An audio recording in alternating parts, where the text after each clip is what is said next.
ijoollee baay'ee Dubaay kana keessa. ቆይ አንዴ ተራ በተራ እናውራ። ገሚ ሚውታት የተቆይ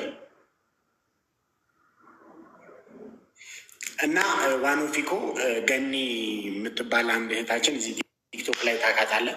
በዱባይ ነው የምትኖረው እና እሷ ታማ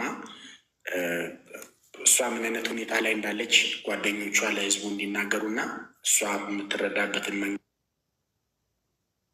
እንድንነጋገር ነው የተሰባሰብነው።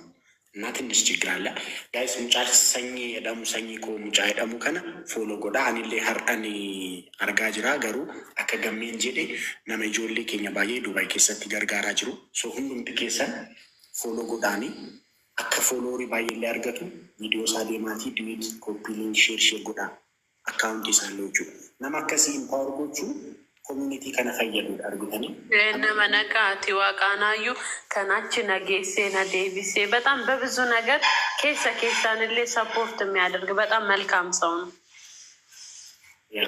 ሶሻል ሚዲያ ከነረት ነማከሲ ኮሚኒቲ ኬኝ ነማከሲ ኢምፓወርጎቹ ነማ ዋን ፖዚቲቭ ያከሲ ወዶቹ እሱ ሁሉም ኬሰን ፎሎ ሰጎዳኒ አንሌ ሰኝ ኮኩኖ ፎሎ ሲጎዳ ዴራ ሶሻል ሚዲያ ረቲሞ አክቲቭ ተውቃል ደሰኝኮ ሚኒድ ለሞታ ከኬ ባዬ በርባና ሶሻል ሚዲያ ከነበት ሁሉም ማከሲ በርባና ሶሻል ሚዲያ ከነበት እኒ ዋንዱ ፈየዱፍ አደ ኢንድ ከራሰናን ቆፈ ፈይኒ ዋንጅሩፍ ባይዘው ከራ ነጋን ቆፈ ፈይኒ ዋንጅሩፍ አደ ኢንድ ነሞን ያከኬ አከስ ሶሻል ሚዲያ ረት ጋፍ አክቲቭ ታን ዋንቲ ኩን ጉደቻ ዱፌ ሶ ኮሚኒቲ ኬኛ ኬሰት ዋኑ መጋሩ ማከሲ ቆፈቱ ታይጁ ሶ ሁሉም ኬሰን ሰኝ ፎሎ ጎዳ ገላቲ ቪዲዮ ሳስ አካውንት ሳ ዱዌት ጎቹዳን ነሙተ ባዬ ቢራ አከቀቀም ጎዳ ገርማም ቶላ ፈልመቱን ፊቴት ታናን ቪዲዮ ኑፋ በንቱቲ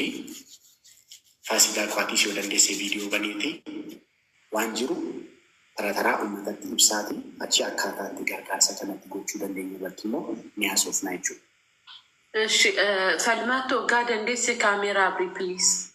ለምን ገኒን እያየዋት ቢሆን አሪፍ ነው ምለው ፈልመቱኒ ገኒ ብራባት የትኒ ገኒ ቆማሽርቲ ወብረንጅረኒ እሺ ባሰን ነው ለቲ ከናፍ ገኒ አርጉን እንደኞች አለመሳከረት ብራባሰን ይሩኔ ብራባሰን ያ ፈልመቱ ዱበዱሜቱ ወይረት ኤየናማ ብራገና ባሳኒ ወረጃች መታየን ጅራ ቋስኒ ካሜራ ስኒ ናነስ ባካ ከናን ታይችሉ አንተ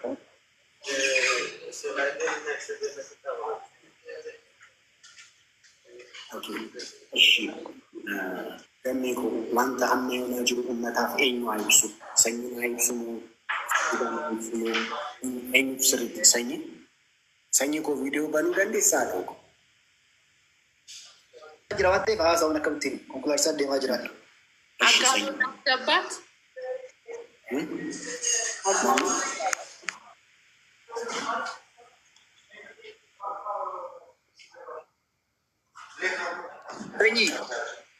ወይ አሴ ስታሳኒ ትክቻ ሰይጂ ni galatoomay raachootis galatoomi faasigaa guddaan si galateeffadha waan goote hundayyuu gammeellee akkasii falmattuulee guddaa galateeffadha qaamaa nama ammaatti achi dhaabachuun kan waliin waan hunda ta'aa jiru shida እና wanni jiru hundiyyuu akkuma agartan xiqqooyi humna keenyaa olidha mucoonis baay'ee dhukkubsatteetti baay'ee shaakallee ግን humna olidha amma yerootti gargaaramuu qabdudha. Hundi keessaniyyuu ijoolleen Oromoo, ijoolleen biyya Itoophiyaa eenyuyyuu nama ta'uudhaan mucoo kana bukkee akka dhaabattan asumaa waamicha kiyya isiniif dhiyeessaa akka nama tokkootti jechaadha. Kana hunda keessaniin gaafadha warra jala jirtan nama ta'uu qofaan bukkee akka dhaabattan amantii odoo laaliin saba odoo laaliin waanuma tokkoyyuu faayidaa tokko odoo laaliin garaagarummaa tokko malee akka bukkee dhaabattan guddaa galateeffadha isiniin gaafadha asumaanii galatooma hundi keessaniyyuu haalli isinitti jirtu baay'ee siiriyesiidha. Doktoroota illee dubbisneerra yoo yerootti furmaan ittiin arganne haala siiriyesii keessa jirti. Kana hundi keessanuu akka bartanii barbaada asumarraa. Sanyicho asumaan waan ishee dhukkuba isheefaa waan nuti qoonuu jette anaaf otoo hin ta'in uummata kanaaf akka kiliir ta'uuf gammi haatilee viidiyoo ati hojjette akkasiin isaanitti agarsiista silkii biraa qabda tanaa dhukkuba dhukkubsattee maal akka jedhamte maal akka isa barbaachisuuni sirriitti kiliir gootee achi akkaataatti gargaaramuu dandeessu irratti haasa'uu dandeenya.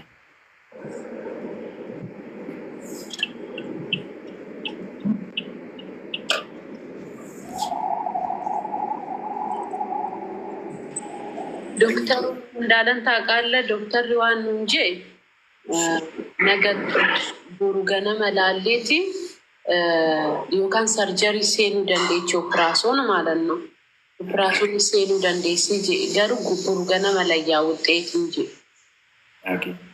እና ሞራ ከልሏት ነው እንጂ ፈልመቱ ታረ እንትን ተበለለች ሽናይ ስርት ያኔ እንጂ እኔ አልገባኝም ያኔ Ishee hundumti keessanii yoo akkam jirtu nagaa keessanii akkuma Faasigaan jette doktoroonni har'a isaan bataman ta'eef morra har'a dhufanii seenanii wuxxeetii borusitti himna'anii garuu kaleessaaf engadda kan isaan jedhanii akka coomaatti giraashii keessas lapheeshis affanee kan jirudha.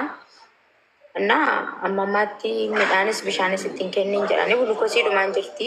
Kana jechuun meebii saarjarii gochuuf ta'uu danda'a waan ta'eef doktorri kan naan jedhan kanuma dhugaa dubbachuuf in ulfaata haalli ishee. Migiraatuun namuma bira jirutti xiqqoo nama hubata waan ta'eef akka achitti ilaalanii miti in ulfaata rabbi dhugaa dubbachuuf taanaan nama bakka kana jirutti amma makka ulfaatu anatu beeka. Kan halkan amma kanaa miti halkan tokko turuun in ulfaata akkatti nam tokko tuu midhaan bishaan hin nyaatin jechuudha. Amma ishiin bishaanis midhaanis hin nyaanne gulukoosii qofadha kan kennamuuf jiru. Na akkasin siniin jedhaa uummata kiyyaa ganneen nama tokko miti Oromoo hundaaf tokko kaleessa akkuma nama hundaa bu'aa turte sinis immoo har'a nama baay'ee gargaarteetti. Sinis immoo har'a ganni akka gargaartanidha kan siniin jechaa jiru. Gargaarsa keessan barbaadde obboleettiin keessan.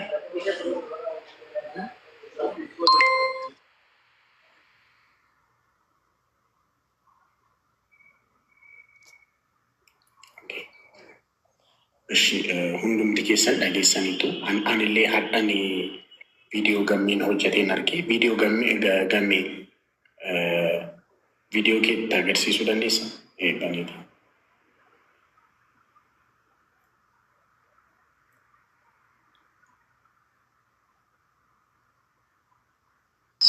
Walitti keenya gammii akkuma agartanii fuula keessan finnee jirraan humna keenyaan alatti walitti waan ta'eef gara keessan finnee ganneen baay'ee miidhamtee jirtanii humna walitti miidhamtee jirtanii walitti keenya adaraa keessas hundannaatii ilmaan Oromoo waan qandanii adaraa sin jira namni gaafa du'e namaa ba'u mannaa amma na bukkee dhaabadhaa finsa jirraa fuuldura keessan dhaabannee jirraa yaa jaranaa gurmaachaa jirraanii bishaan kun baay'ee miidhamtee jirti humna keenya wal ta'eeraa hin dandeenye gargaarreen humna keenya wal ta'eeraa kotaan bukkee dhaabannaa gargaaraa sin jennaa walitti keenya baay'ee miidhamtee jirtanii sin jira. Isuma dhugaa dubbachuudhaa fi ganniin baay'ee miidhamteetti mucaan manatti galteettiin baay'ee guddaamteettiin gargaarsi barbaachisaanii bukkee dhaabadhaa hundi keessanuu amantii otoo hin jedhin ganda otoo hin ta'in maal otoo hin jedhin. Raachii waa dubbachuu danda'a xiqqoo si waa gaafatu. Okay, gamme komentii jalatti illee si barreessee ture ijoolleen kaasanii illee viidiyoo kee argaa ture keessaa illee si bilbiluudha yeroo hin dhabe. Fakkeenyaaf baay'ee miidhamteetti argaa irra viidiyoo sirriidha.